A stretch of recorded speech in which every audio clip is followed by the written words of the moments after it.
Hello बच्चों, let's see the question. And the question says that which of the following will not result in the variation among siblings? Option A, independent assortment of genes. Option B, crossing over. And option C, linkage. And option D, mutation. तो आ जाओ बच्चों, थोड़े से की concept के ऊपर बात कर लेते हैं, चीजों को अच्छे समझ लेते हैं, तो क्वेश्चंस को हम बहुत इजीली सॉल्व कर सकते हैं, है ना बच्चों। तो पॉइंट वाइज आते हैं, आ जाओ। लिंकेज, क्या बोलोगे?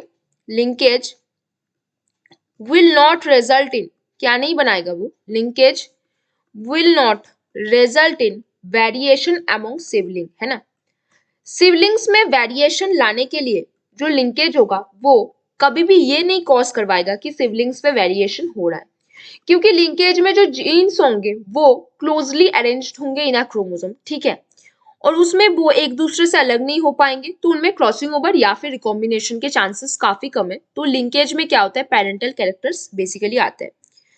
बिकॉज, क्यों बोलोगे?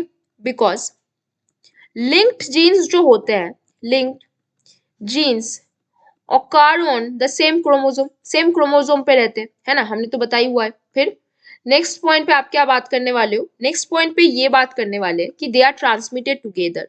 वो जो होते हैं दे आर ट्रांसमिटेड टुगेदर, मतलब एक साथ वो क्या होते हैं, ट्रांसमिट करते हैं, ठीक है।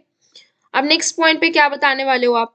इन लिंकेज इज अ टेंडेंसी, यहाँ पे क्या होता है, पेरेंटल कैरेक्टर्स बच्चों में आने के टेंडेंसी काफी ज्यादा होता है। क्या बोलोगे? In linkage there is a tendency, किस चीज का टेंडेंसी होता है? There is a tendency to maintain the parental gene. क्या करना है हमें? पेरेंटल जीन को मेंटेन करना है। मेंटेन द पेरेंटल जीन, कहाँ पे बच्चों? Maintain the parental gene combination, parental gene के कॉम्बिनेशन जो है उसको हमें मेंटेन करके रखना है। Except for occasional crossover, except for occasional crossover, है ना। एक चीज ये ध्यान में रखना बच्चों, एक चीज ये ध्यान में रखना, जब आपका लिंकेज होगा उस टाइम पे क्रॉसिंग ओवर के चांसेस काफी कम होते हैं, ठीक है। तो जो आपके लिंक जीन्स होते हैं वो बेसिकली मतलब एक क्रोमोसोम के ऊपर उतना ज्यादा डिस्टेंस में नहीं होता, तो वो लोग एक साथ ही ट्रांसमिट हो जाते हैं, वहां पे सेपरेट होने के चांसेस काफी कम होते हैं, है ना। तो इसी वजह से पेरेंटल कैरेक्टर आने के चांसेस काफी ज्यादा होते हैं और सिबलिंग्स में वेरिएशन उतना ज्यादा नहीं आता।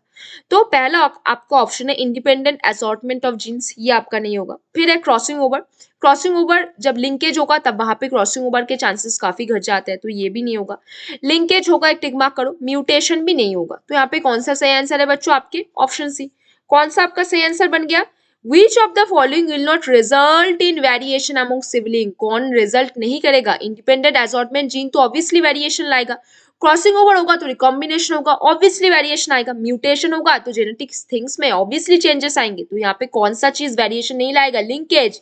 लिंकेज होगा तो दो जीन एक क्रोमोसोम के ऊपर एक साथ प्रेजेंट होगा, कम डिस्टेंस में प्रेजेंट होगा, सेपरेट नहीं हो सकेंगे, क्रॉसिंग ओवर उनमें नहीं होगा।